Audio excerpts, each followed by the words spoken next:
UPSC के 2024 के प्रारंभिक परीक्षा में ये एक प्रश्न पॉलिटी से है। 1 दिसंबर 2023 तक भारत सरकार द्वारा कितने परिसीमन आयोग गठित किए गए हैं? 1, 2, 3, 4। दोस्तों, हम सब यहाँ शॉर्ट में आपको जल्दी में आंसर दे देते हैं। आंसर है 4। अब परिसीमन आयोग पर मैंने जो अपने क्लास में पढ़ाया है, आप अब उसका डिटेल्स जो है देखिए और आप अनुभव करिए कि किस प्रकार से गुणवत्ता युक्त पॉलिटी के क्लास से बच्चे लाभान्वित होते हैं हमारे, और किस प्रकार से पॉलिटी के क्लास में जो पढ़ाए हैं वहाँ से क्वेश्चन आया है।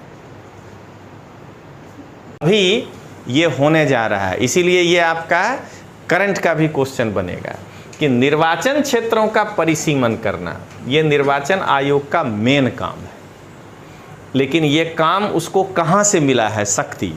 तब प्रथम आम चुनाव के समय निर्वाचन क्षेत्रों का परिसीमन जनप्रतिनिधित्व अधिनियम 1950 के तहत राष्ट्रपति द्वारा जारी ऑर्डिनेंस के आधार पर किया गया था। सांसद था ही नहीं, पहला ही चुनाव है, तो या तो संविधान सभा कहे, तो इसीलिए राष्ट्रपति से ऑर्डिनेंस जारी करवाया गया और कहा गया कि जनप्रतिनिधित्व अधिनियम के अंतर्गत आप कर सकते हैं परिसीमन। अब आइए अगला, ये हम जो छोड़ते हैं आपको लिखने के लिए कि जो डिफरेंस हो लिखिए।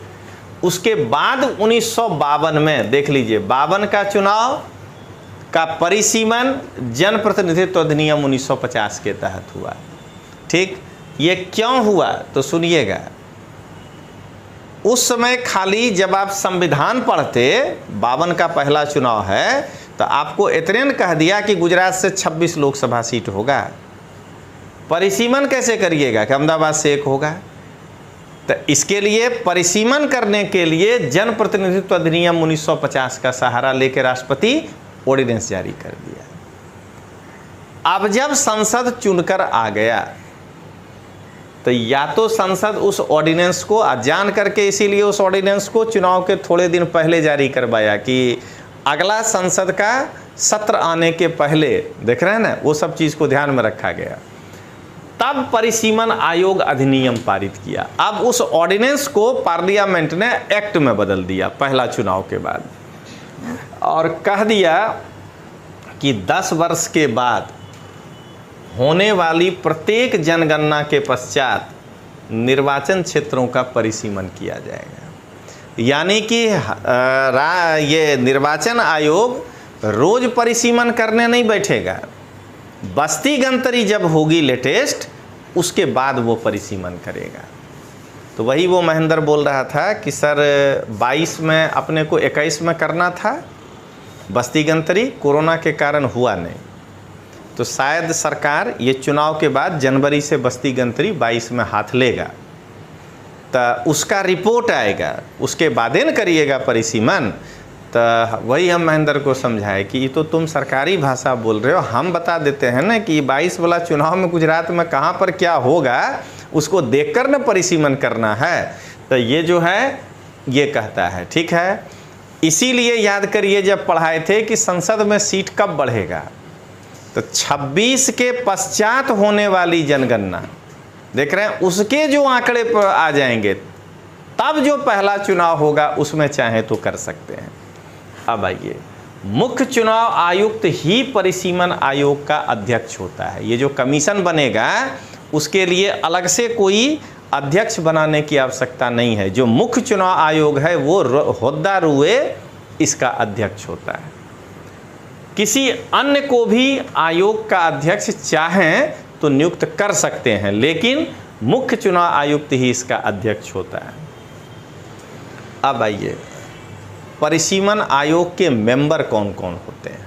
ये तो अध्यक्ष हुआ। 2 सर्वोच्च न्यायालय या उच्च न्यायालय के रिटायर्ड जज होते हैं।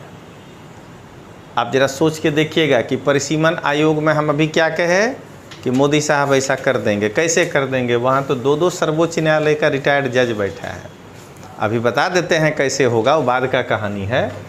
आयोग की सहायता के लिए प्रत्येक राज्य से 2 से 7 तक प्रतिनिधि सदस्य होते हैं जो उस राज्य के संसद सदस्य या राज्य विधायिका के सदस्यों में से चुने जाते हैं। गुजरात के लिए जो परिसीमन आयोग बनेगा, ये 2 गुण जज बाहर से आएगा। जब 2600 सीट जो है मोदी के पास है, तो लोकसभा में से जिसको चुनिएगा, क्या देख रहे हैं, उस राज्य के संसद सदस्यों या राज्य विधायिका के सदस्यों में से चुने जाते हैं। तो 26 में से 7 सदस्य चुनने में 2 से 7, अगर आप 3 मान लीजिए लोकसभा सदस्य चुनिएगा या 4, तो चारों बीजेपी का होगा। और 3 जो चुनिएगा विधानसभा में से, तब पक्का 2 गो अपना पार्टी का ही चुनिएगा। एगो दिखाने के लिए जिग्नेश मेवानी चुन लेते हैं कांग्रेस के तरफ से, तो उस 7 में 6 तो इनका ही आदमी बैठेगा। अब आइए, परिसीमन के मामले में आयोग का निर्णय अंतिम है, इसके लिए आप न्यायालय नहीं जा सकते हैं। मतलब जो वो दहगाम को ख़त्म किया, तो आप उसके लिए कोर्ट नहीं जा सकते हैं। ये जो निर्णय लेगा ये अंतिम होगा। ना ही ऐसे आदेश जब लोकसभा या राज्य विधानसभा के समक्ष रखे जाते हैं तो वो कोई संशोधन करेगा। मतलब परिसीमन आयोग जो रिपोर्ट दे दिया, तो उस पर लोकसभा या राज्य विधानसभा कोई संशोधन भी नहीं कर सकता है। ये निर्वाचन आयोग का अंतिम अधिकार है। परिसीमन आयोग के निर्णय को यानी ना तो किसी न्यायालय में चुनौती दी जा सकती है और ना ही उसे लोकसभा या किसी राज्य विधानसभा में संशोधित किया जा सकता है। यानी परिसीमन आयोग का निर्णय अंतिम है, ठीक ना। जो वो करके जाएगा वो फाइनल है। अब बताते हैं परिसीमन क्यों किया जाता है, तो उसका कारण बताते हैं। कई बार ऐसा देखा जाता है कि एक लोकसभा सीट ऐसा है जहां एक जाति विशेष का ही आदमी बार बार जीत रहा है, लोकसभा और विधानसभा दोनों में। इसलिए कि वो ऐसा बना दिया गया था कि वहाँ उसके जाति के लोग ही ज़्यादा थे। तो ज़रा बताइए कि क्या वो उस शहर में किसी और का डोमिनेंसी होने देगा? जिस शहर से लोकसभा सीट या जिस इलाके से लोकसभा और विधानसभा दोनों उसका ही आदमी जीत कर चला जाए, डोमिनेंसी का मतलब मारपीट नहीं होता है। डोमिनेंसी का मतलब होता है कि अब एपीएमसी चुनाव होगा तो उसका ही आदमी जीत जाएगा। कोई तरह का कोऑपरेटिव बैंक होगा तो उसका ही आदमी वहाँ नियुक्त हो जाएगा, ठीक ना। मान लीजिए कि कोई मॉल वॉल ही बन रहा है, तो वो उसको बिल्डर को कह के कि अरे इसको 2000 रुपया छोड़ दो, जीरो नहीं करवाएगा, वो बिजनेस ही हो रहा है, लेकिन क्या तुम 7000 रुपया स्क्वायर फीट ले रहे हो, ये मेरा आदमी है 5000 स्क्वायर फीट में दे दो। यानी दुकान भी ज़्यादा खरीद लेगा उसी के जाति का, व्यक्ति खरीदे या नहीं खरीदे। गरीब है तब वो लारी लेके उसी जाति का है खड़ा हो गया, कुछ कहोगे कहेगा कि एमएलए साहब से फ़ोन करा देते हैं। तो क्या देख रहे हैं, इसको कहते हैं डोमिनेंसी, कि इकोनॉमी पे भी कब्जा, पॉलिटिक्स पे भी कब्जा, सब चीज़ पर। इसलिए परिसीमन किया जाता है कि किसी जाति विशेष का उस पर डोमिनेंसी नहीं रह जाए। तो ये हुआ। अब आइए, संसद अभी तक में ये 4 परिसीमन आयोग बनाया है। 52 में बनाया था राष्ट्रपति के अध्यादेश से, फिर 63 में बनाया 61 की बस्ती गणतरी पर, फिर 73 में बनाया 71 के बस्ती गणतरी पे, फिर 2002 में बनाया 1 के बस्ती गणतरी पे। 11 के बस्ती गणतरी पे परिसीमन आयोग नहीं बना है। 20 साल में बहुत कुछ उथल पुथल हो जाता है, इसीलिए सरकार चाह रही है कि 22 वाला जो बस्ती गणतरी हो उस पर एक बार फिर से परिसीमन आयोग बनाया जाए, जिससे कि इसको डिलिमिट किया जाए, ठीक है। आइए अब देखें, निर्वाचन विधि संशोधन अधिनियम 2016 करंट, ये क्या कहता है। ये तो 2016, तो 3 मार्च 2016 को राष्ट्रपति ने निर्वाचन विधि संशोधन अधिनियम 2016 को मंजूरी दिया। ये मंजूरी किस लिए दिया, तो देख लीजिए कायदा किसको कहते हैं। 31 जुलाई 2015 को शेख हसीना के साथ बैठ के जो एरिया बदल लिए थे कि मेरा इतना एरिया बांग्लादेश में और आपका उतना एरिया यहाँ, तो पता चला कि रहेगा उधर, लेकिन ये पास नहीं करिएगा तो कहेगा वोट देते समय हम इधर आ गए। इधर वाला को कर्मचारी कहेगा कहाँ आ गए, तुमको वोटर आईडी नहीं बनेगा, इसलिए ये संशोधन करना पड़ेगा। समझ गए? तो क्या हुआ, इससे 31 जुलाई 2015 से भारत और बांग्लादेश के मध्य जो बस्तियों की अदला बदली हुई थी, पश्चिम बंगाल के कूच बिहार जिले के विधानसभा असली वहीं पर सबसे ज़्यादा हुआ था, और संसदीय क्षेत्र को सीमित रूप से परिसीमन करने में चुनाव आयोग को सफलता मिली। ठीक है ना, वो कूच बिहार में ही वो मैक्सिमम एरिया था, तो परिसीमन से क्या होगा, रियलिटी आ जाएगा। नहीं तो वही इधर का आदमी उधर चला गया, वोटर आईडी फिर भी उसके पास यहीं का है। अब आइए 2015 में 100वें संविधान संशोधन के द्वारा जो हुआ था, घटना भूगोल में पढ़ाए थे, 31 जुलाई 2015 से 111 भारतीय बस्तियों को बांग्लादेश को, 51 बांग्लादेशी बस्ती इधर आ गया था। ये था परिसीमन के कारण। 2000 ये संशोधन अधिनियम के कारण 16 के द्वारा निर्वाचन आयोग भारत में शामिल बांग्लादेशी बस्ती को प्रासंगिक निर्वाचन क्षेत्र, माने वो जिसमें लग रहा था, जिस लोकसभा सीट में शामिल, अब बांग्लादेश को हस्तांतरित भारतीय बस्तियों को उस क्षेत्र से बाहर किया।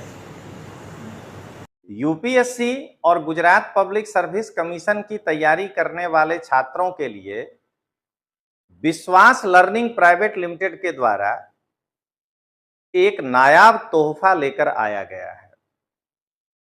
दोस्तों, यह कोर्स वैसे बच्चों के लिए डिजाइन किया गया है जो इस साल 12वां पास करके फर्स्ट ईयर में कॉलेज में गए हैं, या जो 3 साल तैयारी करने के बाद परीक्षा देने के लिए अपना मूड बना रहे हैं। ये 3 ईयर प्रोग्राम है। इसमें 3000 घंटे की कक्षा है। इसमें आपको 1 साल पूरा एनसीईआरटी, दूसरा साल पूरा प्रीलिम्स और तीसरा साल पूरा मेंस पढ़ाया जाएगा। फर्स्ट ईयर एनसीईआरटी की जो क्लास होगी वो 8 से लेकर के 12वें तक। जो बच्चे अहमदाबाद में आकर के तैयारी करना चाहते हैं तो वो ऑफलाइन कर सकते हैं, और भारत में किसी भी जगह पे रह करके घर बैठे तैयारी करना चाहते हैं तो ये कोर्स आपको रिकॉर्डेड ऑनलाइन भी उपलब्ध है।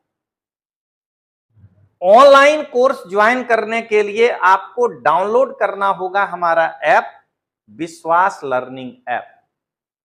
तो विश्वास लर्निंग ऐप जब आप डाउनलोड करिएगा तो वहां आपको एनसीईआरटी कोर्स दिखेगा। आप वो ज्वाइन करके, वो अकेला 1200 घंटे का क्लास है, आप अपने ज्ञान को बढ़ा सकते हैं। सेकेंड ईयर जब आप आएंगे तो जीएस का प्रीलिम्स का कोर्स होगा। अहमदाबाद में रहकर तैयारी करने वाले छात्रों के लिए ऑफलाइन, और भारत में कहीं भी तैयारी करने वालों के लिए रिकॉर्डेड कोर्स। यह कोर्स भी अगर आप ज्वाइन करना चाहते हैं तो विश्वास लर्निंग ऐप आप डाउनलोड करिए, वहां आपको ये कोर्स दिखेगा। और तीसरे साल आपको जीएस प्लस एसए की तैयारी कराई जाएगी। ये मेंस है। ये अगर आप अहमदाबाद में रहकर करना चाहते हैं तो ऑफलाइन कोर्स होगा, और अगर आप भारत के किसी भी कोने में रहकर तैयारी कर रहे हैं तो ये रिकॉर्डेड ऑनलाइन उपलब्ध होगा। लेकिन हमारे उस ऑनलाइन कोर्स को करने के लिए मैं बार बार कह रहा हूं कि आपको विश्वास लर्निंग ऐप डाउनलोड करना होगा। आप करिए और एक उच्च गुणवत्ता युक्त शिक्षा की ओर आप जाइए। और हमारा मोबाइल नंबर है 7043771326। हम एक बार फिर से रिपीट कर दें, 7043771326। आप इस पर इस कोर्स की विस्तृत जानकारी ले सकते हैं, और हमारे क्लास में पढ़ाने से किस प्रकार से आईएएस के प्रश्न आते हैं वो आप हमारे आगे वीडियो में देखिए कि मैं जो क्लास में पढ़ाया हूं आज का विषय है माइक्रो बायो रिएक्टर। तो उस पर आप देखिए कि किस प्रकार से हमने बायो रिएक्टर के अलावा और भी कुछ पढ़ाया है, तो आप उसको देखिएगा। जाते जाते दोस्तों मैं यही कहूंगा कि ऑफलाइन क्लास विश्वास लर्निंग प्राइवेट लिमिटेड पर है और ऑनलाइन क्लास विश्वास लर्निंग ऐप पर है। 1 साल का पूरा एनसीईआरटी का कोर्स है 1000 घंटे से ज्यादा, 1 साल पूरा प्रीलिम्स का कोर्स है 1000 घंटे से ज्यादा, और 1 साल पूरा मेंस का जीएस और एसए का कोर्स है 1000 घंटे से ज्यादा। तो अब अगर आप अहमदाबाद के आसपास के हैं तो अहमदाबाद में आके ऑफलाइन क्लास कर सकते हैं, और अगर आप भारत के किसी कोने में हैं तो आप ऑनलाइन क्लास कर सकते हैं।